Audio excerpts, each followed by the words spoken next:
L'excellence ne vient pas du jour au lendemain. En y ajoutant l'innovation du XXIe siècle, désormais, elle est sans limite. À United Bank for Africa, nous nous engageons à vous fournir le meilleur pour vous. Nous avons des racines bien ancrées en Afrique. Partout sur notre continent, nous favorisons l'inclusion financière, le commerce et l'esprit d'entreprise. Nous menons nos activités au Royaume-Uni et en France. Nous sommes la seule banque africaine possédant une licence bancaire nationale aux États-Unis. Nous comprenons l'importance du Golfe en tant que plaque tournante du commerce mondial. L'UBA est dotée d'une infrastructure technologique de pointe qui garantit non seulement de faire connaître au monde entier le talent et les perspectives de l'Afrique, mais aussi de ramener le monde entier avec elle. Parce que la seule chose à laquelle vous pouvez faire confiance est que nous serons toujours là pour vous. UBA, la Banque mondiale de l'Afrique.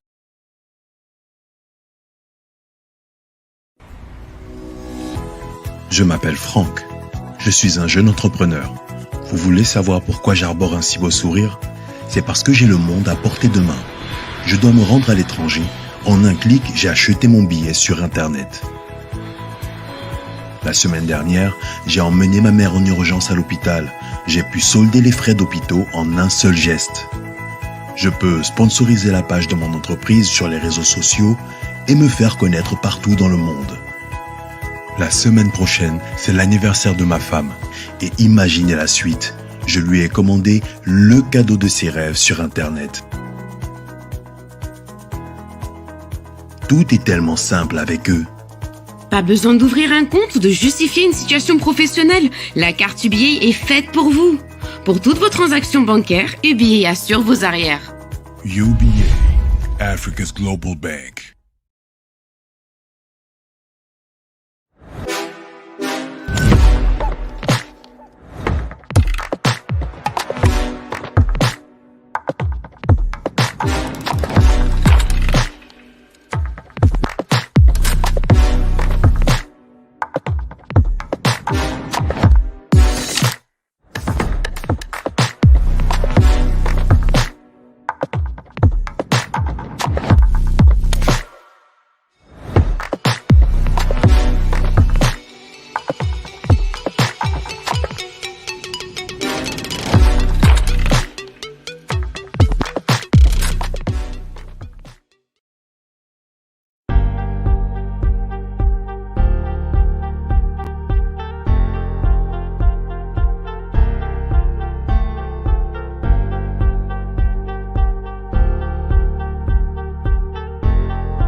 Bonjour à tous, bonjour à toutes, bienvenue à cette 15e session des UBA Business Series.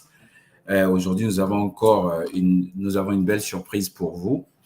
Nous sommes à notre 15e session, comme je le disais tantôt. Donc, nous vous souhaitons à tous et à toutes la bienvenue à cette session. Une session qui, je pense, sera enrichissante pour tout le monde. C'est une session assez spéciale parce qu'elle nous parle aujourd'hui de l'Afrique de façon générale. Elle nous parle de l'Afrique dans sa globalité et elle nous parle des opportunités que nous pouvons avoir en Afrique. Tout le monde, je crois, a déjà entendu parler de la zone de libre-échange continentale africaine. Et oui, aujourd'hui, nous allons parler de la zone de libre-échange continentale africaine. Donc, c'est le marché unique africain ou du moins le marché africain. Donc, c'est un sujet d'importance, c'est un sujet qui est très important, surtout pour, non seulement sur le plan entrepreneurial, pour les économies africaines, mais aussi juste sur le plan social en Afrique. Alors, le thème des UBA Business Series d'aujourd'hui, c'est l'ASLECAF, enjeux et opportunités pour les économies africaines. Voilà, c'est une zone de libre-échange. Quels sont les enjeux? Quelles sont les opportunités? Quels sont les enjeux en termes de challenge, en termes de défis? Et aussi, quelles sont aujourd'hui les opportunités que ce marché africain offre à l'ensemble des Africains, aux entrepreneurs en particulier, aux entreprises aussi en général, mais pas seulement sur le plan économique, mais aussi aux populations. Donc, il y a certainement beaucoup d'interrogations, beaucoup de questions que vous avez. N'hésitez pas de les poser. Donc, nous avons choisi ce sujet qui est un sujet d'importance pour l'ensemble de l'Afrique. Et comme vous le savez, tout ce qui concerne l'Afrique est important pour UBA. Tout ce qui, justement, on nous appelle la Banque mondiale pour l'Afrique. Et c'est justement pour cela, aujourd'hui, nous allons parler de la ZLECAf. Donc, retenez bien le thème. Le thème, c'est la ZLECAf, enjeux et opportunités pour les économies africaine. Quels sont les enjeux? Quelles sont les opportunités? On aura des informations aujourd'hui. Nous avons invité un spécialiste des systèmes financiers, un spécialiste de l'économie africaine qui va venir nous parler de l'économie, qui va venir nous parler de la ZLECAf.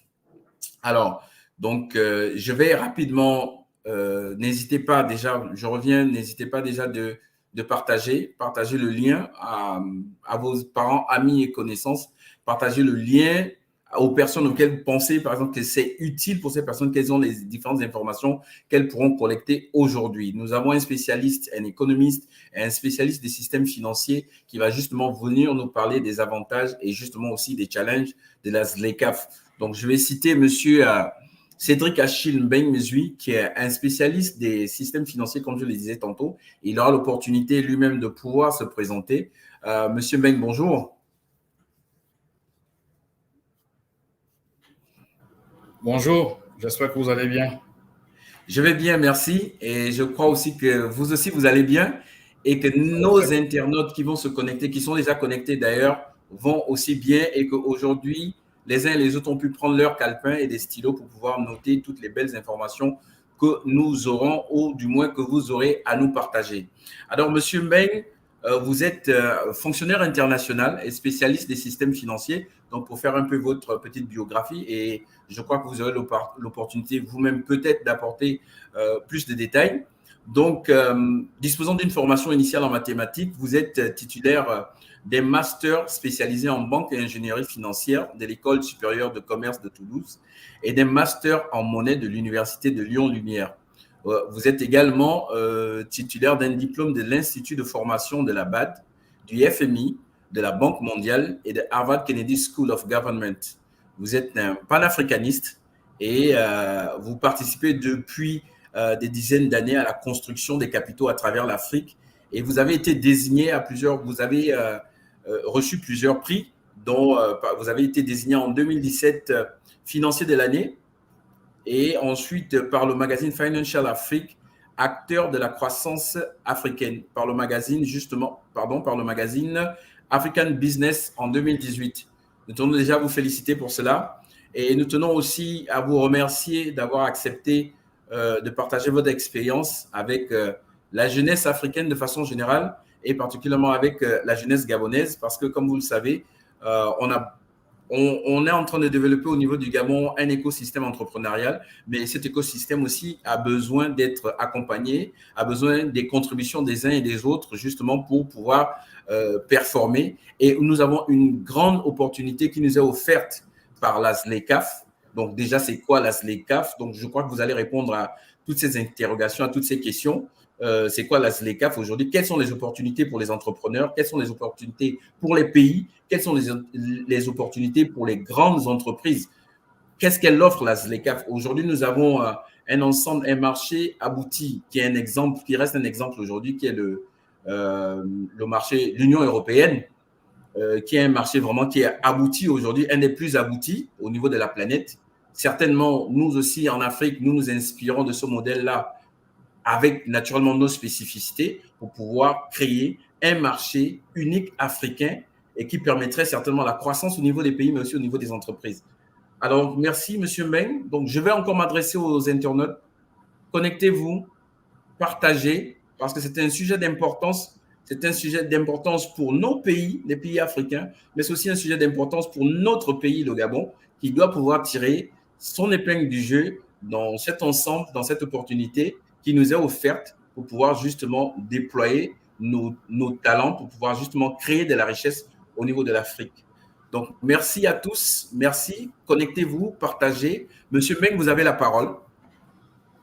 Merci pour cette introduction et l'invitation. C'est toujours un plaisir de venir sur des plateformes comme celle-ci pour partager, échanger avec les acteurs du secteur privé et secteur public. J'espère aussi que j'ai des étudiants sur sur la plateforme pour pouvoir discuter effectivement de l'avenir du continent. Il faut rappeler que je suis du Gabon, hein, je suis originaire du Gabon.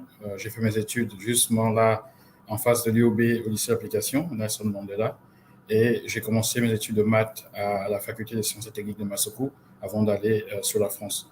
Donc déjà, je salue mes amis de la fac de Massokou s'ils sont connectés. Et j'ai travaillé à Citibank où je m'occupais effectivement des placements euro-dollar, des produits dérivés et aussi du portefeuille pétrole. Donc avant de rejoindre la BAD où je suis depuis un peu plus de 15 ans déjà, j'ai travaillé à la fois à trésorerie, sur le développement des marchés capitaux et maintenant sur de plus en plus des gros projets d'infrastructure. Donc voilà, je sais que sur le continent, il y a des spécialistes de la ZDCAF. Moi, je vais vous donner un peu les perspectives business, secteur privé, pour voir les opportunités. J'espère que ce sera un moment agréable que nous allons passer ensemble cet après-midi. Alors, je vais commencer un peu la présentation. L'Afrique, en quelques chiffres, rapidement, vous dire que 55 pays membres de l'Union africaine. Si on regarde le PIB cumulé de ces États, on a à peu près entre 2,5 et 3,4 000 milliards de dollars, ce qui ferait de l'Afrique, si c'était un seul pays, la 8e économie du monde. Bon, mais l'Afrique, ce n'est pas une seule économie, c'est tous ces États qui sont représentés. On placerait la Californie avant l'Afrique parce qu'elle est la 5e économie du monde. Si on regarde le PIB, vous voyez bien que le PIB, finalement, n'est pas l'indicateur approprié. Si on regarde les richesses du continent, on regarde le capital naturel, il est clair qu'en prenant d'autres considérations, l'Afrique serait largement mieux placée dans les classements. Le continent, c'est aussi en termes d'exportation et d'échanges entre pays. Si vous pouvez revenir sur le slide, voilà, les échanges sur le continent, nous n'exportons que 17,6% vers l'Afrique lorsqu'on regarde l'ensemble de nos exportations. C'est environ 65 milliards de dollars. Le plus gros exportateur vers l'Afrique, c'est l'Afrique du Sud, avec 35,4% de ses exportations, suivi du Nigeria, 7,7%, et d'Égypte, et les plus gros importateurs, notamment l'Afrique du Sud elle-même, la Namibie et le Botswana. Vous l'aurez compris, c'est la zone SADC, donc l'Afrique australe, qui échange le plus au niveau du continent entre les États. Si on peut regarder le prochain slide. Ici, je tenais à rappeler un peu la dynamique démographique du continent. Nous allons parler des marchés, mais il est bon de savoir quels sont les acteurs qui sont sur ce marché. Le continent va passer d'ici une vingtaine d'années à peu près 2,5 milliards d'habitants. Si on regarde les projections, au 19e siècle, nous étions à peu près à 100 millions de personnes pour le grand continent que nous sommes, de plus de 30 millions de kilomètres carrés, c'est-à-dire à peu près 3 habitants par kilomètre carré, et ça vous donne une idée de notre vulnérabilité au 19e siècle. Lorsqu'on regarde les statistiques des enquêtes qui ont été faites à partir de 1951, nous étions moins de 300 millions d'habitants. Donc, en 100 ans, nous allons multiplier par 10 notre population. C'est du jamais vu, c'est dynamique, c'est une croissance exponentielle. La population du continent augmente de double tous les 25 ans, ce qui représente à la fois des opportunités et ça peut aussi représenter des challenges. Si on regarde la population juvénile sur le continent, c'est à peu près, dans les années 50, on était à 10% de la population juvénile du monde. Depuis 2015, nous sommes à peu près 25-30% de la population juvénile dans le monde. Et d'ici 2050-2060, on sera 50%, c'est-à-dire un jeune sur 2 dans le monde sera africain. Il faut voir les implications que cela représente en termes géopolitiques. Comme vous le savez, l'économie n'est qu'une facette de la géopolitique, c'est-à-dire qu'il faut regarder ici les implications en termes d'opportunités de travail, parce que les jeunes ont plus de force pour travailler, les conséquences en termes de consommation, lorsqu'on est jeune, on consomme un peu plus, les consommations en termes d'innovation, tout cela devrait interpeller et présenter d'immenses opportunités pour notre secteur privé, parce que ces 2,5 milliards d'habitants et ce 1,3 milliard d'habitants que nous sommes aujourd'hui, il faut bien le nourrir, il faut créer des emplois, il faut éduquer ces personnes qui vont arriver, ce milliard supplémentaire. Il faut soigner, il faut loger. Tout cela, c'est autant d'opportunités de business pour l'ensemble du continent. À l'horizon 2050, le bassin du Congo, si je prends la zone CEMAC plus la RDC, nous sommes à peu près 154 millions d'habitants aujourd'hui. À l'horizon 2050, nous allons être à peu près 300 millions d'habitants. Le Nigeria, notre premier voisin, qui est à 190, 200 millions d'habitants aujourd'hui, sera à 410 millions d'habitants. Ce sera la troisième puissance démographique au monde. Et vous regardez la taille du Nigeria en termes de superficie, vous voyez que la densité démographique du Nigeria va être tellement importante que cela aura des implications sur les États voisins. Et si on regarde la zone CEDEAO, elle sera à peu près 1 milliard d'habitants. Donc, ça veut dire que la CEDEAO unique, non, vous pouvez revenir, voilà, la CEDEAO seule fera à peu près la population que toute l'Afrique a aujourd'hui. Si vous prenez le bloc sur la corne de l'Afrique avec l'Éthiopie, le Soudan, le Sud-Soudan, on sera aussi à peu près à 300 millions d'habitants dans 20-25 ans. Et vous prenez le bloc Est, Ouganda, Kenya, Tanzanie, Rwanda, Burundi, on sera à peu près à 350 millions d'habitants. Donc, vous voyez qu'on se retrouve sur un marché qui a à peu près 2 milliards de personnes dont autour de ce même bloc qui tourne autour de la zone du bassin du Congo, l'Afrique de l'Ouest et l'Afrique de l'Est. C'est cela l'avenir. Et ce mouvement est en cours et nous devons regarder les opportunités de ce mouvement. Il ne faut pas craindre, mais il faut regarder les opportunités que cela peut représenter. Si on peut regarder le prochain slide. Je tenais absolument à ce slide pour montrer un peu la dynamique du continent. Vous voyez un continent qui est large, qui est très grand, qui peut contenir en superficie les États-Unis, en même temps la Chine, l'Inde, l'Europe, et c'est ce continent dans lequel nous vivons. Parfois, vous entendez des personnes dire que l'Afrique est surpeuplée, mais même avec 2,5 milliards d'habitants, on ne pourra pas parler de surpopulation en Afrique. Il y a énormément de la place. Et donc, c'est une opportunité pour faire nos industries, faire de l'agriculture et accueillir d'autres populations pour ces échanges-là qui sont importants pour la dynamique économique. Si nous pouvons aller sur l'autre slide. Alors, il y a des risques, bien sûr. Ici, si vous regardez la couverture du magazine The Economist, ça c'est à peu près l'année 2000, le continent a été vu comme la région sans espoir. Parce qu'il y avait des guerres, il y avait des coups d'État un peu par-ci, par-là. Et nous avons connu à peu près une vingtaine d'années où on a vu la paix, on a vu la démocratie se répandre sur le continent, on a vu la gouvernance s'améliorer, et on a aussi vu des politiques macroéconomiques mieux orientées. On a compté parmi nos États ceux qui ont la croissance la plus rapide, et donc cela a été positif. Malheureusement, si vous regardez ces dernières années, nous redevenons la région du monde où il y a le plus de conflits. Nous avons des conflits en Afrique du Nord, en Afrique australe, en Afrique de l'Est, en Afrique centrale, en Afrique de l'Ouest. Donc, la crainte est de voir cette tendance s'amplifier et cela représente effectivement un gros risque pour toute la démarche que nous sommes en train d'avoir pour créer plus de prospérité sur le continent. J'ai mis les ninjas. Alors, ne vous inquiétez pas, il ne s'agit pas des hommes masqués, mais il s'agit de no income, no job, no asset. Donc, pas de revenus, pas d'emploi, pas d'actifs. C'est cette génération de jeunes que nous voyons de plus en plus dans nos pays qui manquent de perspective. Et ce sont ces jeunes-là que vous avez vu créer le mouvement de printemps arabe en Afrique du Nord parce qu'ils voulaient plus d'opportunités pour leur avenir. Et c'est ce que nous voyons de plus en plus dans d'autres pays où il y a certains mouvements. Nous devons veiller à ce que nos jeunes, la cohorte des jeunes qui vient le milliard supplémentaire et ceux qui sont déjà là, ne deviennent pas des no income, no job, no asset. Nous allons avoir 1 milliard supplémentaire, mais il faut que ce soit 1 milliard qu'on peut insérer dans la classe moyenne qui peut avoir l'opportunité de créer de meilleures conditions pour leur vie. Le prochain slide.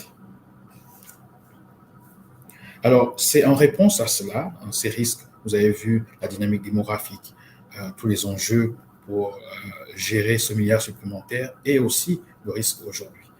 Vous avez vu les risques en termes de sécurité, parce qu'aujourd'hui, la sécurité occupe le premier poste des dépenses des communautés économiques régionales de nos États.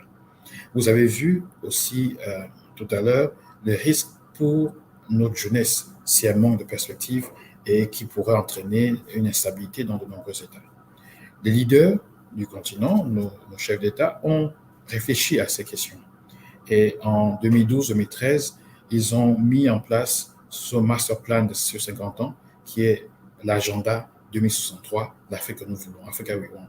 Et si il y a des jeunes sur ce forum, j'aimerais qu'ils prennent le temps d'aller sur le site de l'Union africaine, de lire l'agenda 2063. Nous devons l'avoir avec nous pour comprendre où nous voulons aller pour 2063, l'Afrique que nous voulons. Cet agenda, c'est pour transformer l'Afrique et faire du continent une puissance mondiale à l'horizon 2063 et un marché commun. Donc la ZLECAf, qui n'est pas un projet isolé, qui est sorti d'un chapeau, mais c'est un des blocs pour arriver à réaliser l'agenda 2063. Donc, on va créer un marché commun de biens et services et qui permettra aussi la mobilité des Africains sur le continent. Nous avons vu que d'autres régions du monde sont arrivées à réaliser un bond en avant en termes de qualité de vie pour leur population en permettant les échanges, en permettant à chacun de gagner des parts de marché et de créer la prospérité. Nous y arriverons d'ici 2063 en réalisant certaines étapes qui sont clés pour permettre effectivement de créer la prospérité sur le continent. Donc, la ZLECAf, donc la zone de libre-échange continentale, est un bloc du grand projet sur 50 ans qui a été lancé par la vision de nos leaders pour 2063, qui est l'Afrique que nous voulons. Le prochain.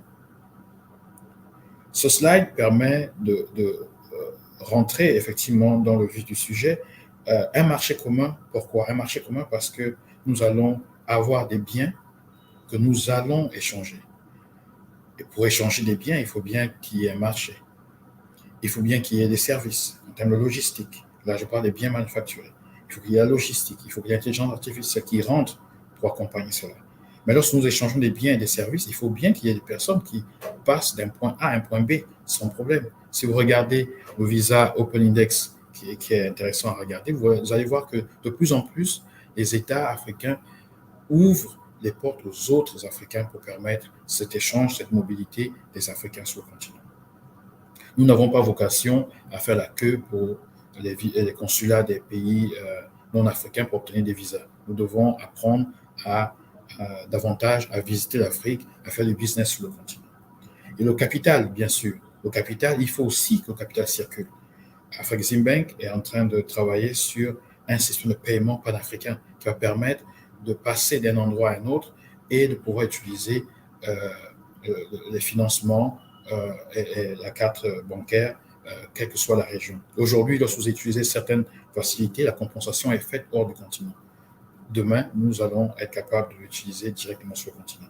La BAD, par exemple, travaille sur l'intégration des marchés de capitaux, ce qui permet de faire des doubles cotations. Vous avez une société qui est cotée en bourse à Douala. Demain, elle peut être cotée aussi en bourse au Nigeria, elle peut être cotée à la BRVM ici à Abidjan pour permettre de mobiliser les capitaux et de faire circuler l'épargne sur le continent. Donc, c'est tous ces éléments-là qui contribuent à alimenter le marché commun qui est la zone de libre-échange continentale. Bien sûr, pour déplacer les biens et services, pour déplacer les personnes, pour faire circuler le capital, il faut des infrastructures, à la fois les infrastructures soft et hard. Et nous allons en discuter dans quelques instants. On peut passer au slide suivant. Ici, il est toujours important de voir comment les autres ont fait pour passer des challenges qu'ils ont eus pour transformer leurs économies et si nous pouvons tirer des leçons. Nous ne sommes pas obligés de copier tout, mais nous pouvons tirer des leçons. Il y a eu une première guerre mondiale, il y a eu des millions de morts, certaines résolutions ont été prises. Ces résolutions ont peut-être contribué à créer un autre environnement pour une seconde guerre mondiale qui a vu des millions de morts. Les Européens se sont mis ensemble, ils ont dit nous allons créer la prospérité ensemble pour que nous évitions la guerre, pour que nous évitions les tensions géopolitiques. Jusqu'à aujourd'hui, vous entendez à la télévision et dans d'autres médias des débats sur l'opportunité ou pas d'être dans la zone euro. C'est normal, il faut que le débat continue. Mais on ne peut pas ne pas reconnaître un facteur clé. Depuis qu'il y a la zone euro, on a vu que l'Europe tout entière a fait un bond en avant en termes de qualité de vie. Nous ne pouvons pas nier le fait que depuis que la zone euro existe, nous avons vu des pays, notamment les pays de la zone Est de l'Europe, rejoindre la zone euro et voir leur niveau de vie s'améliorer. Nos leaders ont mis un plan sur 50 ans pour nous permettre progressivement d'arriver à réaliser cela. Donc, les leçons qu'on va tirer de l'Union européenne, je vais prendre l'exemple d'Airbus, qui est né dans les années 60, et des gigafactories qui sont en train de se mettre en place maintenant. Airbus, parce que effectivement, ayant fait mes études à Toulouse, j'ai été admiratif de ce projet que je voyais à chaque fois, chaque pays européen qui construisait un petit bout de l'appareil qui acheminait sur Toulouse, et à chaque fois qu'il y avait un bout d'Airbus qui arrivait à Toulouse, c'était un événement où tout le monde venait au niveau des rues pour voir comment l'acheminement se faisait, l'assemblage se fait à Toulouse, et une dynamique économique est créée avec des grandes entreprises, des PME, des TPE et bien sûr des écoles professionnelles, des startups, et tout cet environnement qui permet de soutenir le projet Airbus. Ici, prochain slide, vous avez l'Airbus A400M. On peut passer au prochain slide. Vous voyez qu'il est magnifique cet appareil. Cet appareil est le fruit, comme les autres Airbus, de la contribution de plusieurs pays. Si on peut passer au prochain slide. Voilà, regardez un peu comment se construit un Airbus. Vous avez ici la France qui travaille sur une partie de l'appareil, la Belgique, l'Allemagne, l'Espagne, la Turquie, le Royaume-Uni, et pourtant, la Turquie n'est pas dans la zone euro, et pourtant, le Royaume-Uni n'est pas dans la zone euro, mais chacun a eu l'opportunité de travailler dans la chaîne d'approvisionnement, la chaîne de valeur d'Airbus. C'est cela que nous voulons arriver à réaliser avec la ZDCAF. Chacun, lorsqu'on a un projet commun, chacun prend un bout, le fait, crée la chaîne de valeur des gens en interne et ensuite permet à un assemblage et ensemble de devenir plus puissant. Chacun de ces pays que nous voyons sur cette carte est puissant, est très riche. Beaucoup sont plus riches que plusieurs de nos États, mais ils ont trouvé la raison de se mettre ensemble pour être plus forts, pour créer Airbus, et là c'est A420. Je voulais attirer votre attention sur la Turquie, qui n'est pas membre de l'Union européenne. Ce projet de Airbus A400M a permis à TAI c'est Turkish Aerospace Industries, qui est une boîte, une société publique turque dans le domaine de l'aéronautique, et ce projet a permis à TAI de passer à un autre niveau de compétence. TAI aujourd'hui, c'est plus de 2 milliards de dollars de revenus, donc 1000 milliards de francs CFA. Est-ce que vous regardez notre zone Afrique centrale, combien de sociétés, combien d'entreprises publiques peuvent réclamer avoir 1000 milliards de revenus? Mais TAI à ce niveau-là. Et dans le projet Airbus A400M, c'est TAI qui a travaillé sur la conception et la fabrication de composants sur la partie avant de l'avion. Si vous pouvez regarder, c'est la partie avant, la partie arrière, et aussi sur les portes de parachutisme. Voilà ce qui a été la partie de TAI sur ce projet. D'autres ont travaillé sur d'autres secteurs, par exemple sur le nez de l'appareil, mais TAI s'est occupé de cette partie. Mais pour le faire, il crée une chaîne de valeur en interne. Différentes régions travaillent, différentes industries travaillent, notamment sur l'acier, sur d'autres composantes électroniques et technologiques. Et cela crée déjà un écosystème industriel à l'intérieur de la Turquie. Cet écosystème industriel est relié à un autre écosystème industriel qui se retrouve à l'extérieur, qui se retrouve en Allemagne, qui se retrouve en France. Regardez le progrès que fait la Turquie depuis quelques années, l'exigence des écosystèmes européens qui amènent à faire un certain nombre de produits en Turquie a permis à la Turquie de faire un bond en avant. On peut regarder un autre appareil, le prochain slide, qui est celui de l'A380. Alors, l'A380, comme vous pouvez le voir, c'est aussi plusieurs pays qui travaillent dessus. Vous voyez bien qu'il y a Airbus France, Airbus Allemagne, Angleterre, Espagne, et bien sûr des fournisseurs qui viennent un peu de partout. Regardons un peu ce que la France a fait. La France a fait le nez de cet appareil à Saint-Nazaire. Il a fait aussi le tronçon central de cet appareil, au niveau de Saint-Nazaire toujours. Et les mâts des réacteurs ont été faits à Saint-Éloi, vous pouvez le voir, et les ailerons à Nantes aussi, donc je pense à Saint-Nazaire. Les Allemands, qu'est-ce qu'ils ont fait sur cet appareil? Ils ont travaillé sur le fuselage arrière et le fuselage avant à Hambourg et sur certains volets à Bremen. Le Royaume-Uni, par exemple, a travaillé sur les ailes à Brompton. Donc, vous voyez, c'est un ensemble d'industries qui se mettent ensemble, qui travaillent ensemble, et chacun sait ce qu'il doit faire pour créer cet appareil Airbus, faire l'assemblage à Toulouse et avoir ce géant de l'aéronautique que nous connaissons. Qu'est-ce qui nous empêche, nous, Africains, avec la ZLECAf, le contenu de la ZLECAf, de nous mettre ensemble pour le faire? Nous pouvons commencer à 2, à 3. Vous avez vu, Airbus, ce n'est pas un pays d'abord, c'est la France, l'Allemagne et le Royaume-Uni qui se sont mis ensemble. Ensuite, le Royaume-Uni s'est détaché du projet, la France et l'Allemagne ont commencé, le Royaume-Uni est revenu, et ensuite les autres sont venus progressivement. On peut commencer à 2, à 3. L'essentiel est d'avoir une vision qui est stratégique, qui nous permet de faire collectivement un bond en avant. Il faut regarder ici ce que ça représente en termes de logistique, il faut regarder ici ce que ça représente en termes d'insertion professionnelle. Il y a à Toulouse un lycée professionnel Airbus qui est intégré à Airbus. Lorsque vous allez sur le site d'Airbus, il y a un lycée professionnel qui est en interne où Airbus recrute chaque année. Et ceux qui sont formés, ils ne prennent pas tout le monde qui sont dans ce lycée, mais ces personnes-là vont travailler dans plusieurs sous-traitants de Airbus. Et donc, c'est tout un chantier à part. Et c'est des millions de personnes qui travaillent indirectement liées à ce projet.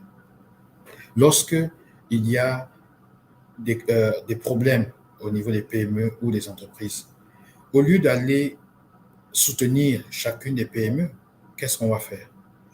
Les Européens vont se mettre ensemble et on va faire des commandes. Air France va faire des commandes Airbus, Lufthansa va faire des commandes Airbus, les autres grands pays vont faire des commandes avec leur compagnie nationale. Lorsque vous avez un carnet de commandes à Airbus de 10 ou 15 avions, vous faites travailler les gens pendant 20 ans. Et ça fait travailler toutes les industries de la chaîne, jusqu'au lycée professionnel. Ça fait travailler des startups, ça fait travailler des incubateurs.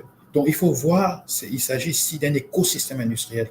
C'est ce que la ZLECAf doit nous amener à réaliser au niveau du continent. Si on peut aller sur l'autre slide.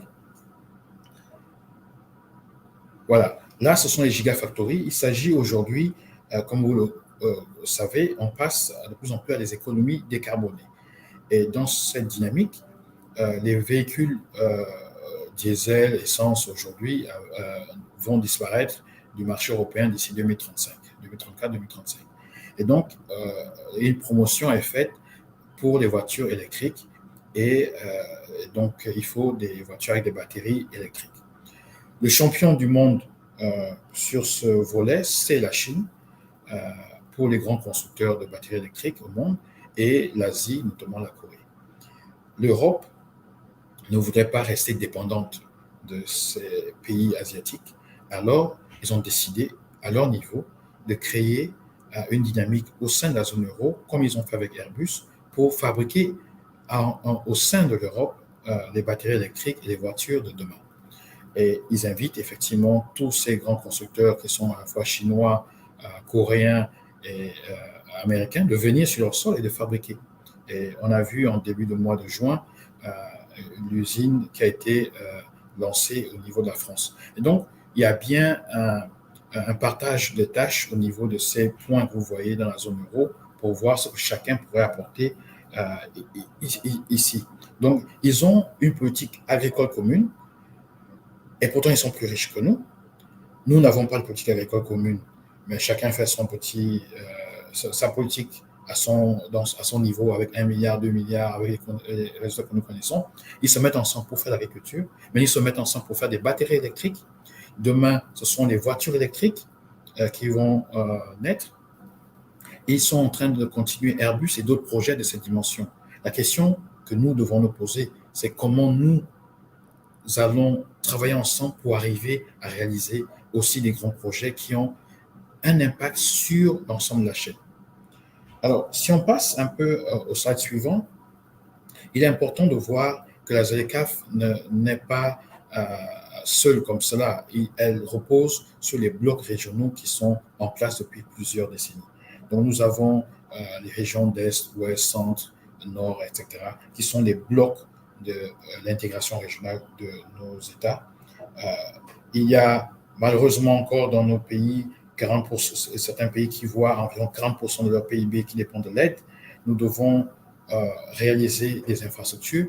Toutes ces questions-là, nous n'y arriverons pas seuls, chacun dans son coin. Il faut penser, se mettre ensemble. Parfois et très souvent, l'agenda d'un projet industriel comme Airbus, comme des voitures ensemble, comme des bateaux, des navires que nous construisons ensemble, peut facilement entraîner la construction de certaines infrastructures et de permettre de faire un bon collectif en avant.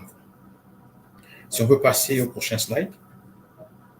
Ici, on va un peu voir comment la ZLECAf, la zone de libre-échange continentale, va nous permettre, par exemple, de créer un marché pour les batteries électriques.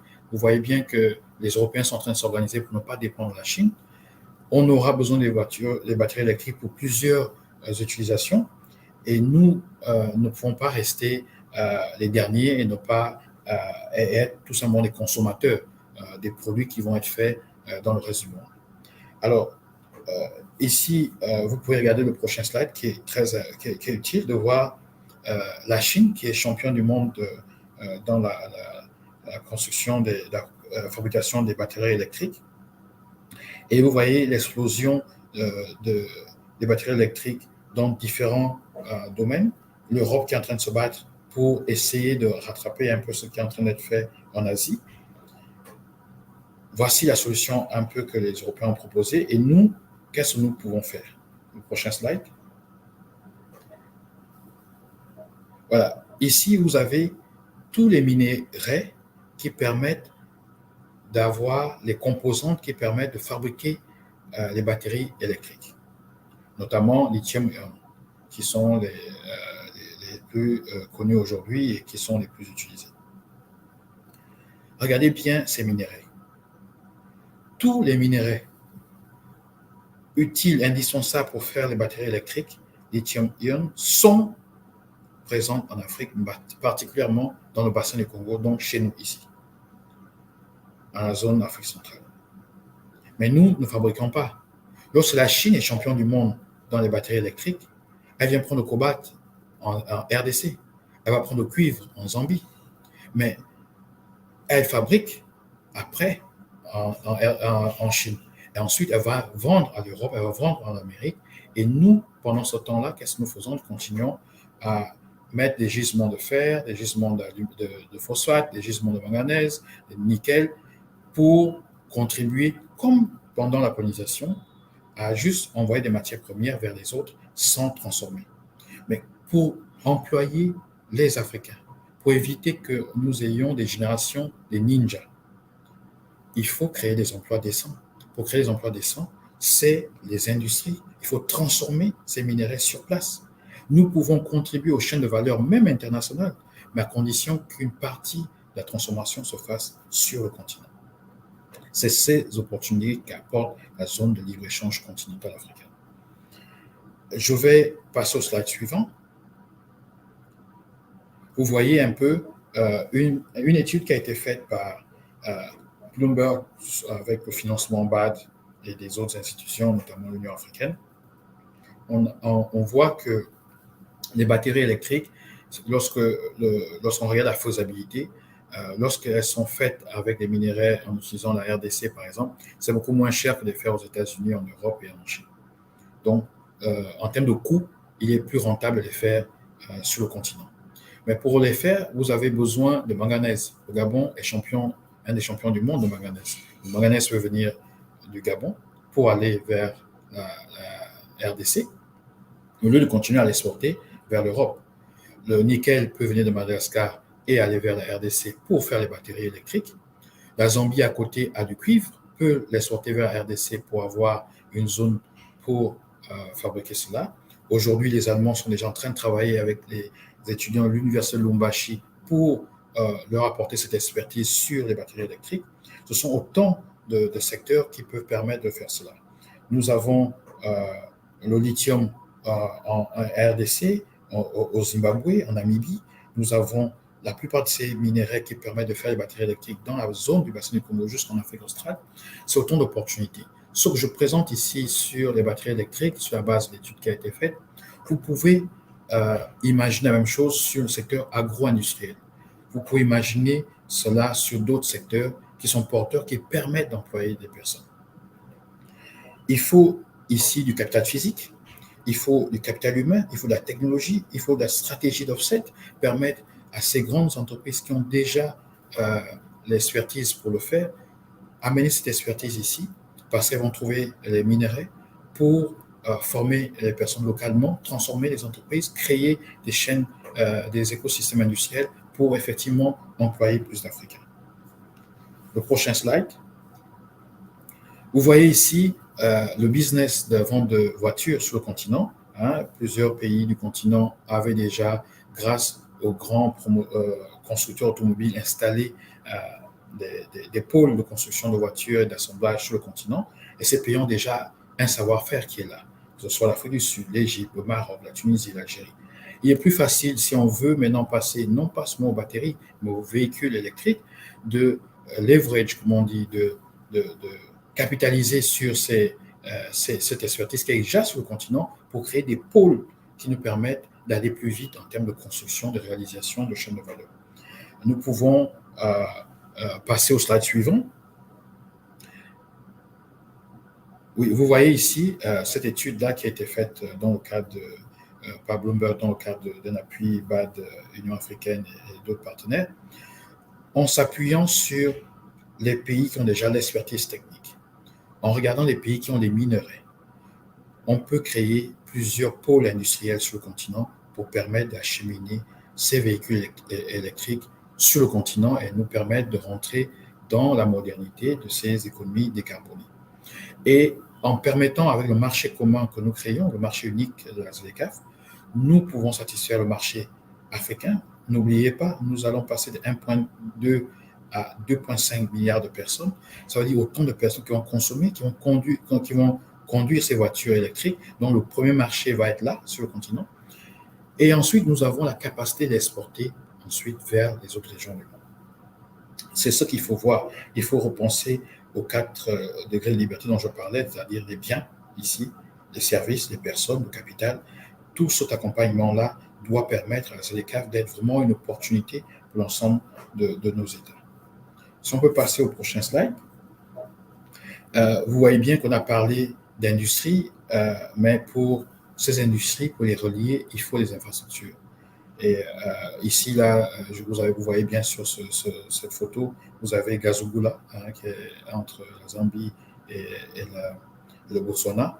Ils ont mis un One-Stop Border Facilities. Donc, vous trouvez sur un seul poste la douane des 2 pays et puis l'immigration. Vous faites toutes vos opérations. Vous avez la route ici, par le pont. Vous avez aussi un chemin de fer. Donc, ça vous montre qu'il y a une dynamique qui est en train de se passer sur le continent et plusieurs projets qui sont comme celui-ci. Ça permettra, par exemple, aux minéraux qui sont en Zambie de passer au Botswana ou dans l'autre sens pour aller fournir des matières premières à une industrie commune qui pourrait être réalisée par ces 2 pays ou par ces 2 régions au niveau d'Afrique australe.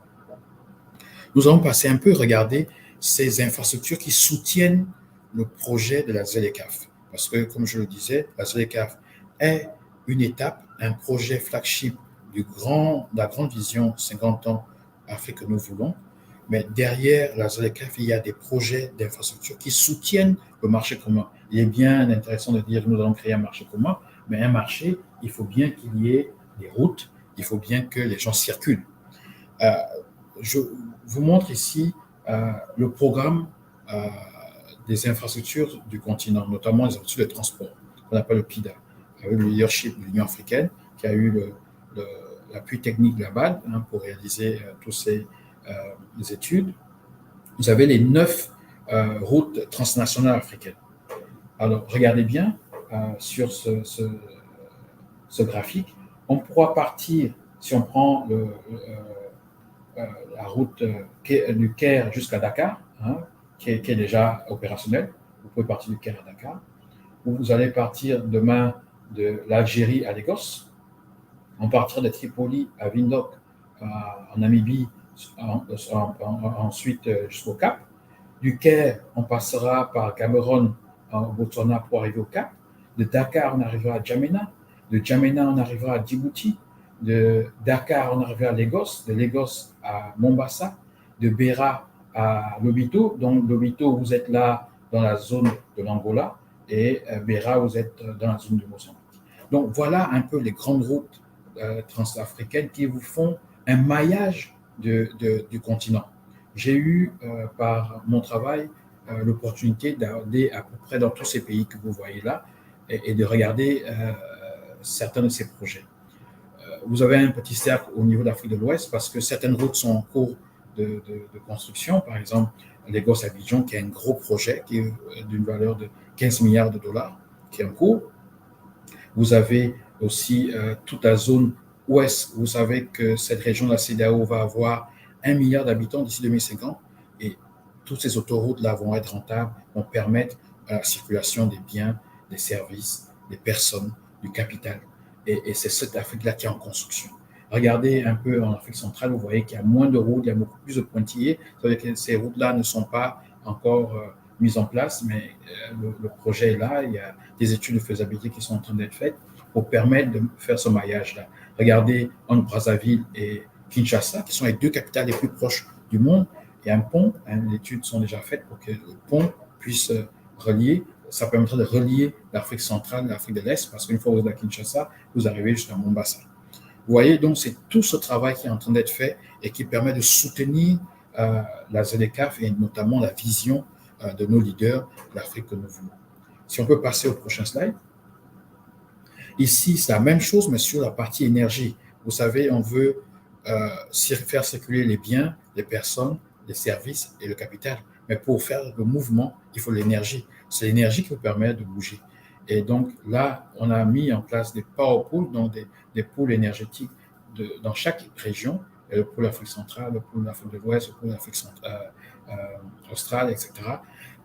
Dans la plupart des régions du monde, sauf l'Afrique centrale, aujourd'hui, nous voyons des pays qui exportent l'énergie vers d'autres qui importent, et voir cette dynamique qui permet d'acheminer l'énergie vers les pôles industriels. Et c'est cette Afrique-là qui est en construction. On a, prochain slide, le même travail au niveau de tout ce qui est ICT, donc tout ce qui est technologie, Internet, informatique. Donc, il y a un maillage du continent. Non, ici, c'est sur l'eau, les adductions d'eau, tout ce qui est irrigation, qui permet aussi de soutenir l'industrie halieutique qui est en train d'être fait sur le continent. Prochain slide.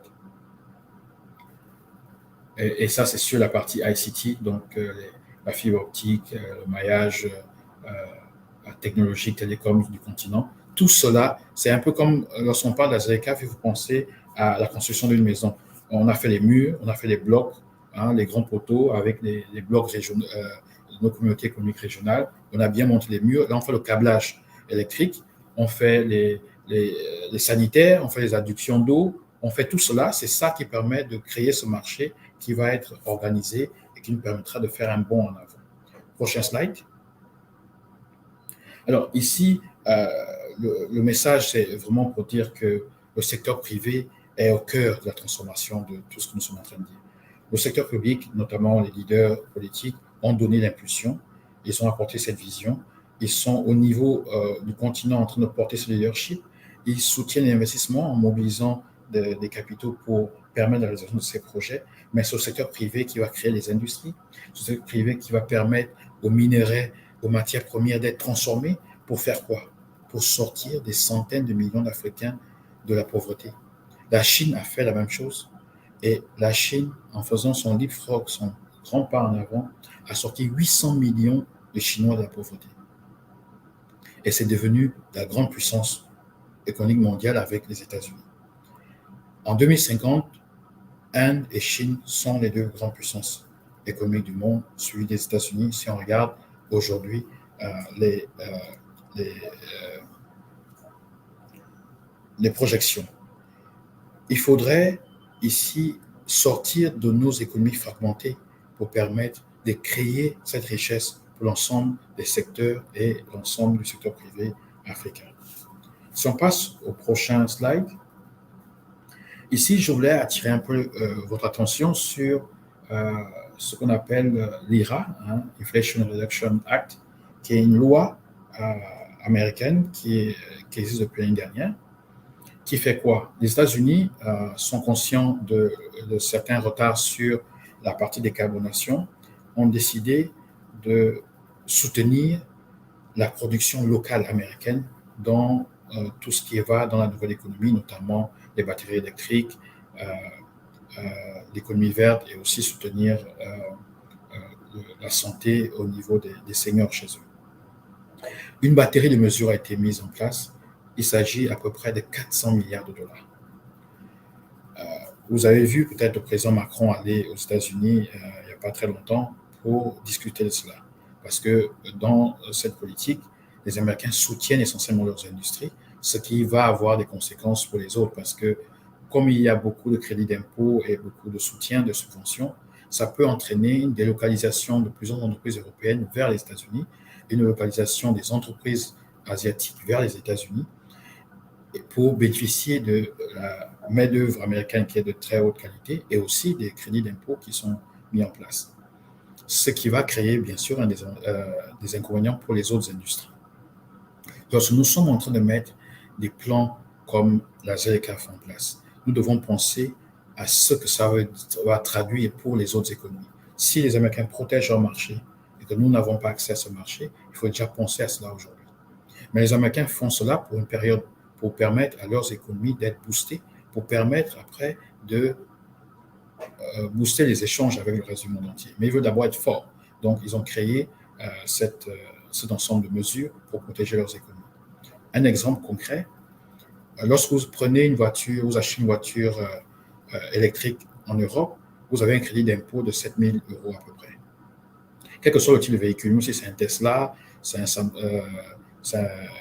une voiture asiatique, une voiture européenne, vous avez droit à ce crédit d'impôt de 7 000 €. 4 000 € quand c'est une voiture d'occasion. Aux États-Unis, les crédits d'impôt seront uniquement aux voitures qui seront fabriquées aux États-Unis avec des composants fabriqués entièrement aux États-Unis. Vous voyez, donc ça crée une autre situation. Il y a une exemption qui est faite pour le Canada et bien sûr le Mexique parce qu'ils sont dans le cadre de l'ALENA, qui est une zone de libre-échange entre ces trois pays. Quelle est la réponse de l'Afrique? Parce que là, l'Europe discute avec les États-Unis pour éviter qu'il y ait des délocalisations. Lorsque vous regardez le plan d'industrialisation de la zone euro, c'est très clair. Ils ont dit où ils vont trouver leurs matières premières. Leurs matières premières, ils vont les trouver dans le reste du monde, notamment en Afrique. Ils ont clairement indiqué qu'ils prendront le cobalt en RDC, la bauxite en Guinée, etc. Quelle est la réaction de la Commission de l'Union africaine? Quelles sont les mesures que nous mettons en place pour que la ZLECAf soit l'opportunité pour nous de protéger notre marché et d'avoir assez de muscles pour fabriquer, créer un certain nombre de produits avant d'être en compétition avec le reste du monde qui est déjà à une autre étape de leur développement. N'oublions pas que nous allons avoir le marché de 2,5 milliards d'habitants, dont nous avons un avantage par rapport aux autres. Alors, le prochain slide. Ce prochain slide me permet de dire que pour créer un marché commun, il y a plusieurs implications qui touchent à la fois la mise en œuvre d'un certain nombre de politiques au niveau du continent, à l'échelle du continent, au niveau régional et au niveau pays, qui touchent les questions d'infrastructure, de recherche-développement, de budget, de gouvernance. Et ce sont ces questions-là qui sont discutées dans le cadre de la ZLECAf actuellement. 2018, adoption par le sommet de l'Union africaine de l'accord d'établissement de la ZLECAf. Actuellement, il y a plusieurs tours de table sur des négociations, à la fois sur les biens et services, les règlements des conflits, les questions de droit de propriété, le e-commerce. La ZLECAf, c'est aussi un ensemble d'institutions qui sont en train d'être mises en place. Mais on demandera peut-être where do we stand, c'est-à-dire aujourd'hui, si on regarde les 54 pays africains, nous sommes déjà à 43 qui ont ratifié. Donc, on peut déjà mettre en œuvre un certain nombre de mesures qui ont été prises pour mettre en place la ZLECAf. Donc, ce n'est pas du jour au lendemain que nous aurons un marché commun africain pour faire du business, mais il faudra continuer à travailler sur les négociations. Comme vous voyez, en Europe et ailleurs, les négociations continuent pour permettre d'améliorer les défis que nous rencontrons sur le chemin. Le prochain slide. C'est pour moi l'occasion de vous dire merci. Vous voyez qu'il y a beaucoup à faire. Je pense que c'est un bon challenge et c'est le temps maintenant de passer à l'action. Je vous remercie.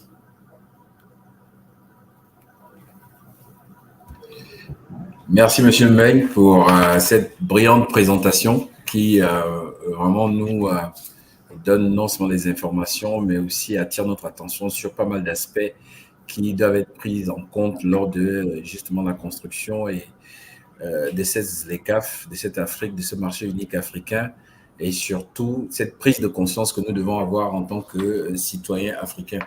Merci infiniment. Nous allons marquer une petite minute de pause avant de revenir pour la partie questions-réponses. Notons que nous avons déjà des questions qui sont posées par le public. Et donc, nous allons revenir dans une minute pour continuer notre webinaire. Merci. L'excellence ne vient pas du jour au lendemain. En y ajoutant l'innovation du 21e siècle, désormais, elle est sans limite. À United Bank for Africa, nous nous engageons à vous fournir le meilleur pour vous. Nous avons des racines bien ancrées en Afrique.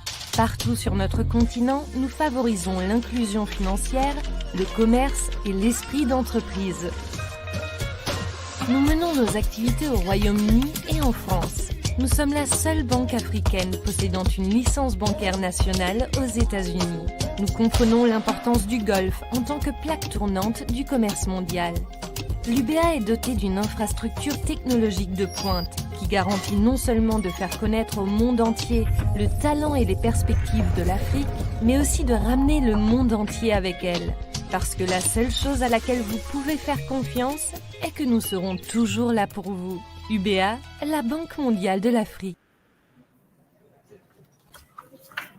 Merci, nous sommes de retour sur le plateau. Donc, nous allons passer à la partie questions-réponses. Donc, je tiens à proposer justement au public de ne pas hésiter de partager et surtout de poser les questions. C'est une occasion qui nous est donnée, c'est une opportunité qui nous est donnée, alors nous devons pouvoir tirer profit.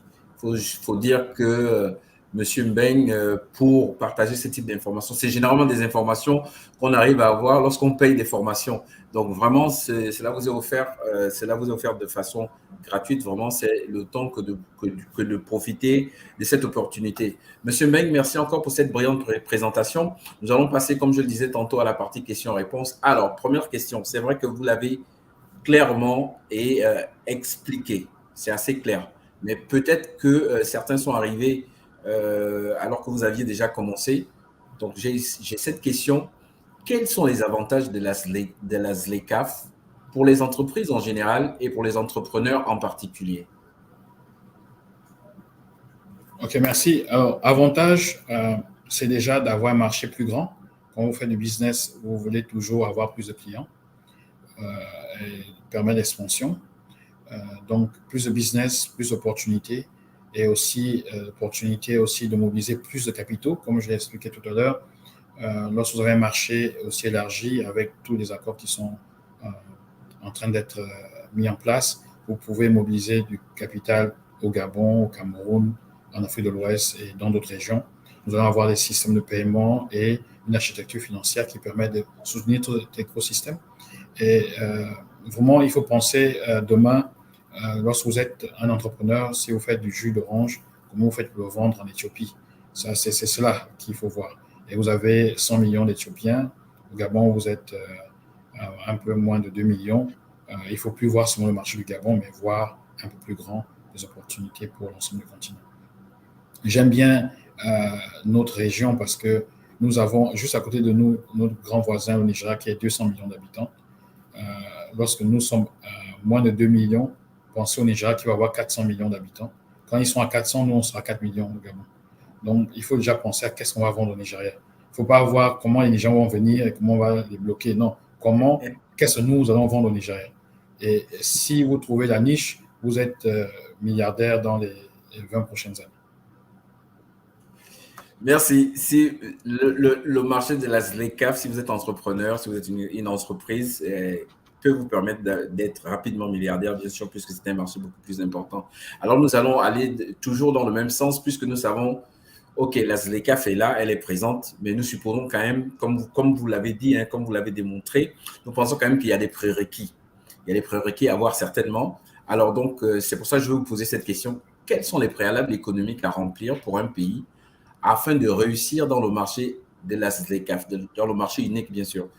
Qu'est-ce qu'un pays devrait avoir au préalable pour pouvoir justement tirer son épingle du jeu sur ce marché unique-là? C'est une question très pertinente. La ZLECAf, comme je viens de le dire, est un maillon, est un flagship de la vision 2063 des leaders africains. Au niveau pays, il faut déjà avoir une vision. Il faut déjà voir dans quel secteur nous voulons être leaders. Nous allons au marché, créer un marché commun. Revenons à notre niveau individuel. Si vous êtes commerçant, vous allez au marché, il faut bien que vous ayez vos produits. Si on décide de créer un grand marché à Kanda, vous n'avez pas juste les mains dans les poches à Kanda pour dire « Ah, il y a un grand marché ». Vous allez avec vos produits. Donc, il faut déjà qu'à l'échelle de chaque pays, nous ayons une vision claire de ce que nous voulons faire. Et organiser nos secteurs privés pour que nous soyons dynamiques au niveau du marché commun. Donc, sa vision, sa stratégie locale, d'organiser nos entreprises, notre secteur financier pour être demain parmi les champions. Un cas concret, nous venons de parler des véhicules électriques, nous avons parlé d'autres types d'éléments de transport. Nous avons au sein du Gabon, par exemple, l'opportunité de faire de l'acier. Si nous faisons de l'acier, tous les autres vont importer du Gabon parce qu'il faudrait faire des véhicules, il faut de l'acier. Il faut faire des navires, il faut de l'acier. Il faut faire demain des métros qui vont circuler entre pays, il faudrait de l'acier. Nous avons du fer, nous avons du manganèse, nous avons d'autres minéraux. Nous pouvons, bien sûr, au lieu d'avoir toujours à exploiter des gisements de minéraux à l'état brut et les exporter, faire de l'acier, avoir cela comme notre contribution dans la ZLECAf. Et bien sûr, dans d'autres secteurs comme l'agriculture. Merci, M. Mbeng. Ça me permet donc d'aller directement vers cette question. La ZLECAf peut-elle entraîner une spécialisation des pays ou des régions d'Afrique? Parce qu'on va quand même se rendre compte qu'il y a certains pays qui sont peut-être parfois mieux nantis que d'autres sur certains aspects spécifiques ou bien qui ont acquis de l'expertise dans certains domaines. Est-ce que cela peut entraîner une forme de spécialisation? Tout à fait. C'est ce qui peut arriver parce qu'on ne peut pas tout faire. On est bien intéressé par tout, mais on ne peut pas tout faire. C'est Ménès France qui dit gouverner, c'est choisir. Donc, je pense que nous allons dans un marché, il faut regarder nos forces. Comme tout à l'heure, la question sur les préalables, c'est une vision nationale, une stratégie, des points forts en regardant nos capacités et choisir dans quel secteur nous voulons être parmi les meilleurs. Taïwan, ce n'est pas beaucoup de personnes, c'est une petite population, mais ils sont leaders mondiaux dans le semi-conducteur. Et le monde entier appelle Taïwan pour cela. Même la grande Chine n'arrive pas à être plus compétitif que Taïwan sur ce segment-là. Nous devons trouver quel secteur Gabon, la Guinée équatoriale, le Congo peut être leader africain. Merci, M. Mbeng. Nous allons donc aller sur une autre question. Nous voyons qu'il y a des questions du public que nous allons prendre d'ici là. Nous avons une dernière question avant de passer aux questions du public. Pour les entrepreneurs, quels sont les préalables à remplir? C'est vrai qu'il y a des préalables pour les pays, bien sûr, mais pour les entrepreneurs, plus spécifiquement, quels sont les préalables à remplir pour réussir dans ce nouvel environnement? Bon, il y a pas de préalable spécifique à la zone de libre-échange. C'est quand vous êtes entrepreneur, si vous êtes entrepreneur déjà dans votre pays et que vous arrivez à faire du business dans votre pays, c'est déjà très bien. Et il faut maintenant savoir que vous allez avoir juste un marché plus grand et plus de compétition. Euh, L'entrepreneuriat, et j'essaie de voir la question qui est derrière, c'est comment nous organisons cette question de l'entrepreneuriat. Je vois à Libreville et ailleurs, un peu au Congo, au Cameroun, pas mal d'incubateurs qui sont là pour accompagner les entreprises. Mais il faut bien regarder comment les autres ont organisé cela et ce qui a permis d'avoir les résultats que nous voyons. Très souvent, il faut placer les incubateurs depuis le lycée, depuis l'université. Parce que l'approche du risque que vous avez quand vous êtes sur le banc de l'école n'est pas la même approche quand vous êtes déjà actif. Quand vous êtes actif, vous avez une famille, vous avez une autre perception du risque et vous ne vous engagez pas de la même manière. Mais regardez les grandes économies, notamment les bases industrielles européennes, asiatiques et américaines. Regardez Israël qui est connu comme la Startup Nation, comme on dit. C'est depuis le lycée qu'on met les incubateurs. C'est depuis l'université, on a l'Université des sciences et techniques de Massokou, il faut un incubateur au sein de l'Université des sciences et techniques de Massokou. Vous avez les professeurs les plus outillés dans nos domaines. Vous avez les élèves parmi les plus brillants qui se retrouvent là-bas, qui font le génie mécanique, qui font l'électronique, qui font du génie civil. Tous ces métiers qui vont permettre de fabriquer des choses. Parce qu'il faut accompagner nos jeunes, nos entrepreneurs dans tout ce qui est, on appelle STEAM, sciences, techniques, ingénierie, mathématiques. Ces métiers-là qui permettent de fabriquer les choses. Et lorsqu'on vous donne les matériaux de l'entrepreneuriat, lorsque vous avez déjà cette expertise technique, depuis le lycée, depuis l'université, ça passe plus vite en termes de création d'un gisement d'entrepreneurs dans un pays. Donc, c'est cela. Mais pour le reste, les défis sont les mêmes. Même quand vous êtes à la ZLK, vous aurez besoin de convaincre pour faire votre business plan. Mais il faut juste savoir que vous allez être en compétition avec beaucoup plus d'entreprises et de personnes. Merci, M. Meng, pour cette réponse. Nous allons passer aux questions du public. Nous avons Diki Lian Kendall qui nous pose cette question.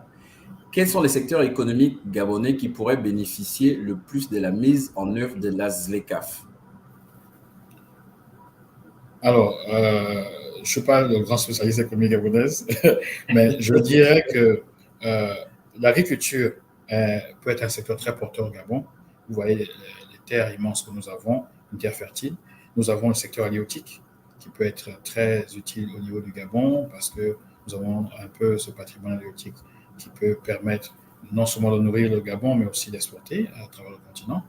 Nous avons, je l'ai dit tout à l'heure, l'acier.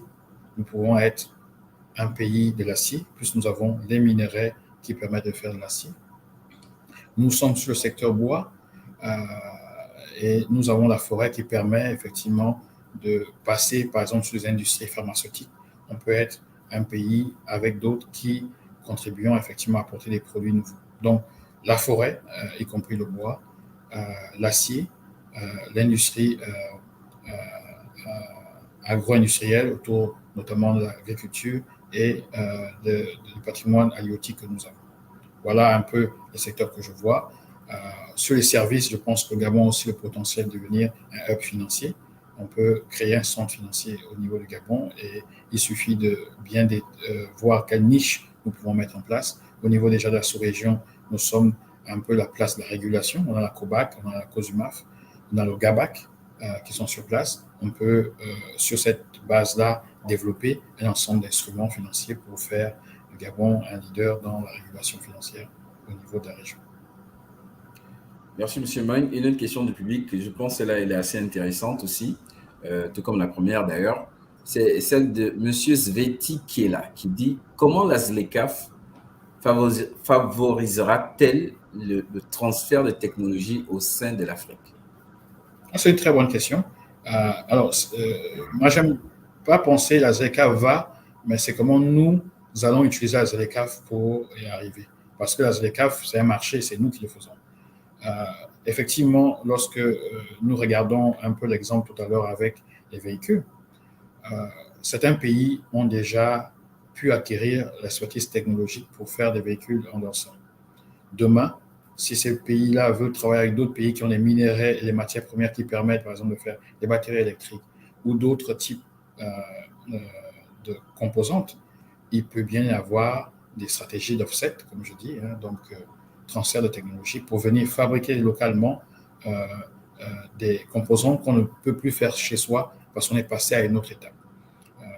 Aujourd'hui, vous avez vu que depuis quelques années, plusieurs constructeurs d'automobiles ont délocalisé en Afrique du Sud, en Afrique de l'Ouest, en Afrique du Nord.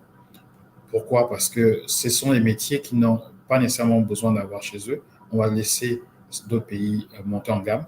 Lorsque ces pays, maintenant au niveau d'Afrique, ont acquis une certaine expertise, vont aussi permettre à d'autres pays d'acquérir un autre niveau d'expertise. C'est aussi comment nous organisons notre système de formation, notre système éducatif. Les industries dont nous sommes en train de parler, donc des complexes industriels, ces parcs industriels que nous allons faire, il faut que le système éducatif soit autour. Nous avons une université des sciences et techniques, il faut que l'université soit au cœur de la formation de ces personnes pour permettre effectivement qu'il y ait des transferts technologiques.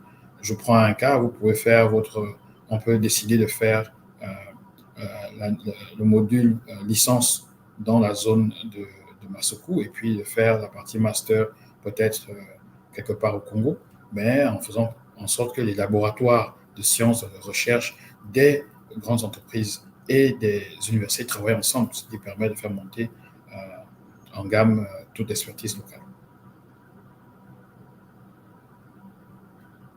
Merci, M. Meng. Nous sommes en train d'aller lentement, mais sûrement vers la fin de ce webinaire. Nous allons prendre une autre question du public, d'un anonyme qui pose cette question. Comment régler l'impact des différents accords dans la ZLECAf avec des pays hors Afrique, sachant que derrière la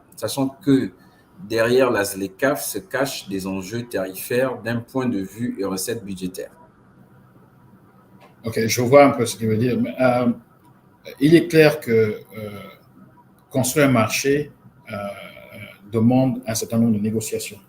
Et actuellement, il y a des négociations qui se font, notamment sur les questions de tarifs douaniers et d'autres types de taxes applicables à certains produits. Vous savez, si vous prenez nos États seuls, il est très difficile d'avoir des négociations solides. Un État face à un bloc comme l'Union européenne, un État face à un bloc comme la Chine. Vous voyez la Chine, mais c'est immense la Chine. C'est plusieurs régions, plusieurs États. Vous avez les États-Unis face au Gabon ou face au Congo, c'est beaucoup plus compliqué. Lorsque vous avez un marché comme la ZLECAf, ça permet d'abord de protéger l'ensemble de ces États et de définir en interne les normes, parce que les normes ont toujours une dimension géopolitique. Vous voyez, nos États sont intégrés aux normes des pays hors du continent. Ce qu'il faut, c'est créer les normes internes qui nous permettent de nous protéger. Donc, nous avons notre marché. Nous défendons ensemble nos marchés pour que nous puissions faire nous-mêmes du business en interne. Ce que nous allons perdre en termes de douane, de recettes douanières, nous allons le gagner en termes de part de marché. C'est pourquoi la question posée par un des intervenants sur la stratégie, elle est importante. Si la douane est l'un des postes les plus importants pour capter les recettes, lorsque vous êtes en négociation, lorsque vous mettez en place votre stratégie pour accéder au business avec la ZLECAf, vous devez regarder comment vous allez capter plus de ressources avec les autres partenaires. Un cas très simple, je prends toujours le cas j'aime bien prendre le cas de la viande bovine venant du Tchad. Aujourd'hui, nous faisons venir de la viande essentiellement d'Argentine et d'autres pays. Il y a des recettes douanières vis-à-vis de cela, sauf que vous ne voyez que le côté recettes douanières parce que ça passe par la douane. Mais il y a aussi la sortie des devises parce qu'on va acheter des biens en Argentine. Mais si on augmente le business avec le Tchad, nous faisons quoi? Nous préservons nos réserves de change, nous augmentons la fourniture du marché et nous créons des perspectives pour tout le monde. Donc, nous gagnons d'un côté ce que vous pensez que nous avons perdu. Par contre, ces réserves de change vont permettre maintenant de mobiliser la technologie que nous pourrons acheter certains composants à l'extérieur pour produire davantage dans l'agro-industrie au niveau local. Donc, il faut regarder tous ces aspects en termes de stratégie économique. Merci, M. Meng, pour cette réponse. Nous allons partir toujours dans les questions du public. Monsieur Rudy Acom, qui dit quels sont les prérequis pour mieux adhérer à ce concept, surtout pour l'Afrique centrale où nous avons encore des problèmes basiques de passeport unique. Donc, je viens de recevoir mon passeport CEMAC, donc j'espère que ça va mieux maintenant. Donc, effectivement, la zone CEMAC est peut-être ça qui va le plus lentement sur la mobilité des personnes. J'espère que nous allons continuer à travailler dessus. Comme je vous ai dit, nous sommes entourés par des blocs qui sont en train d'avoir une accélération de leur intégration. Nous devons comprendre que, je peux bien comprendre que certains ont peut-être peur de voir les autres venir, mais il faut organiser cela. Si on n'organise pas, vous avez des invités, vous avez 20 personnes qui se trouvent devant votre portail. Si vous n'avez pas organisé les recevoir, ça va être un peu compliqué. Il faut organiser cela et comprendre que les gens vont bouger. Sur la migration africaine, 2/3 des Africains se déplacent sur le continent et on aura de plus en plus des mouvements de population. Donc ça, il faut que nous y arrivons. Vous parlez de prérequis, nous sommes déjà dans la ZLECAf en fait. Donc il faut plutôt regarder comment nous faisons pour mieux mobiliser la ZLECAf et mieux travailler avec les autres parce que nous sommes déjà dedans en fait.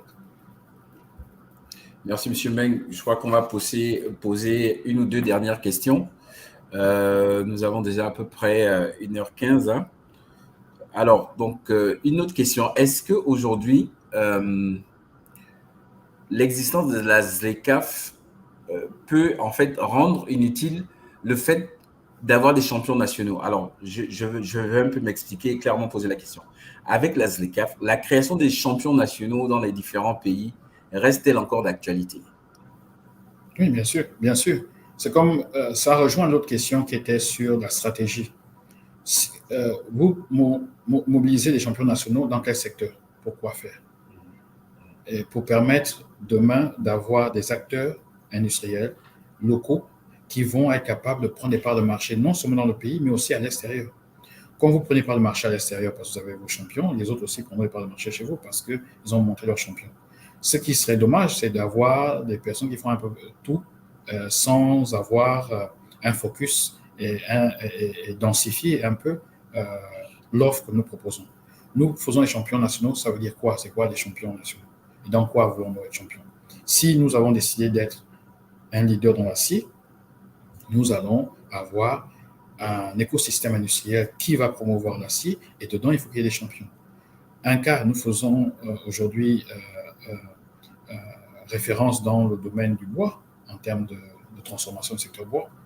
Quelle est l'entreprise gabonaise par les nationaux qui est leader dans le bois? C'est qui le Gabonais champion du bois? Quand je circule, est-ce que je peux dire Monsieur Mba, Monsieur Badinga, c'est le leader contreplaqué au Gabon et qui est connu de tout le monde?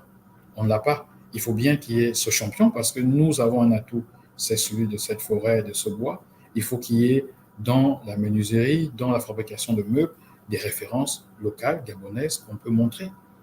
Et c'est cela qu'il faut arriver à faire. Il faut bien définir la stratégie des champions parce que tout le monde ne peut pas faire la même chose. À Boya, par exemple, ils ont lancé la Silicon Mountain, comme ils disent.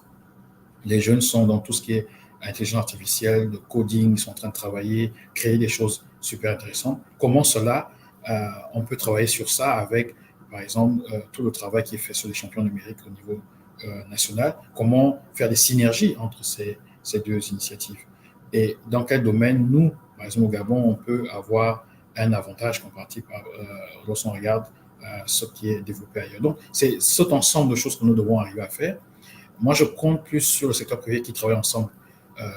Le patronat gabonais qui rencontre le patronat des autres pays, qui discute, qui met des synergies ensemble, qui décide de faire des choses ensemble. Et là, je pense que les champions que nous pouvons développer à ce niveau pourraient effectivement apporter une valeur ajoutée au continent. Merci, M. Meng. Nous sommes arrivés au terme de ce webinaire très enrichissant, qui a pris beaucoup plus de temps que prévu parce qu'il y avait tellement de bonnes choses à apprendre et nous avons passé vraiment un très bon moment ensemble. Pour ceux qui ont raté ce webinaire, vous pourrez le voir sur nos différentes pages, sur nos différentes plateformes, que ce soit sur Facebook et sur YouTube et aussi sur LinkedIn. Donc, le lien sera toujours disponible de façon permanente et donc les uns et les autres pourront revenir pour pouvoir revivre ces moments pour justement en tirer profit. Monsieur Meng, merci encore. Nous sommes arrivés à la fin de ce webinaire un mot pour la fin, un mot pour la jeunesse africaine, un mot pour la jeunesse gabonaise, un mot pour les entrepreneurs et les entreprises, et même un mot, pourquoi pas, pour les pays. Merci pour l'opportunité. J'ai pu lire un peu de crainte dans certaines interventions. Il est tout à fait normal lorsque on parle d'ouvrir les frontières que cela puisse susciter ce sentiment. La réalité est que la rencontre des autres doit être perçue comme une opportunité toujours de grandir ensemble. Lorsque nous ouvrons nos frontières, lorsque nous allons faire du business dans le cadre de la ZLECAf, 1 plus 1 ne feront pas 2, ils feront 3, 4, 5. Il faut penser que l'avenir des Africains, ce n'est pas de mourir dans la Méditerranée. L'avenir des Africains, ce n'est pas de faire la queue devant les consulats ou de faire de la gymnastique pour avoir une autre nationalité, pour avoir un passeport liquide. Nous devons créer la prospérité sur le continent, nous devons être capables de créer un autre narratif sur le continent. Donc le leadership qui est attendu de nous doit être à la hauteur des enjeux du 21e siècle. Il ne faut pas avoir peur des autres.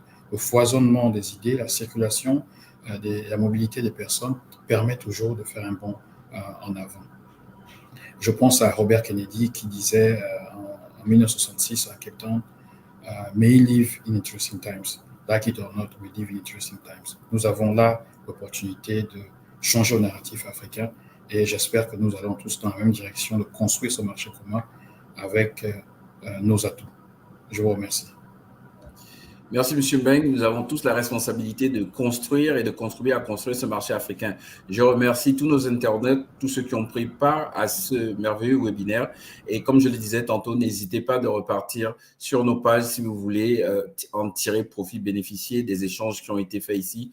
M. Mbeng, merci encore. Merci infiniment pour votre contribution incommensurable pour le développement de l'Afrique. Bonne fin de journée à tous. Bonne fin d'après-midi. Je voulais dire au revoir. L'excellence ne vient pas du jour au lendemain. En y ajoutant l'innovation du 21e siècle, désormais, elle est sans limite. À United Bank for Africa, nous nous engageons à vous fournir le meilleur pour vous. Nous avons des racines bien ancrées en Afrique. Partout sur notre continent, nous favorisons l'inclusion financière, le commerce et l'esprit d'entreprise. Nous menons nos activités au Royaume-Uni et en France. Nous sommes la seule banque africaine possédant une licence bancaire nationale aux États-Unis. Nous comprenons l'importance du Golfe en tant que plaque tournante du commerce mondial. L'UBA est dotée d'une infrastructure technologique de pointe qui garantit non seulement de faire connaître au monde entier le talent et les perspectives de l'Afrique, mais aussi de ramener le monde entier avec elle. Parce que la seule chose à laquelle vous pouvez faire confiance est que nous serons toujours là pour vous. UBA, la Banque mondiale de l'Afrique.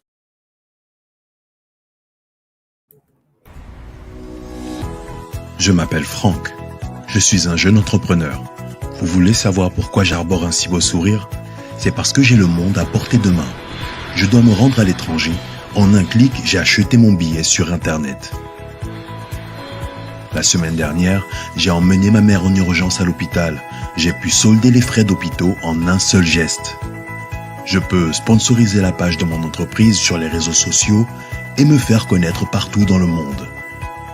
La semaine prochaine, c'est l'anniversaire de ma femme. Et imaginez la suite, je lui ai commandé le cadeau de ses rêves sur Internet. Tout est tellement simple avec eux. Pas besoin d'ouvrir un compte ou de justifier une situation professionnelle. La carte UBA est faite pour vous. Pour toutes vos transactions bancaires, UBA assure vos arrières. UBA, Africa's Global Bank.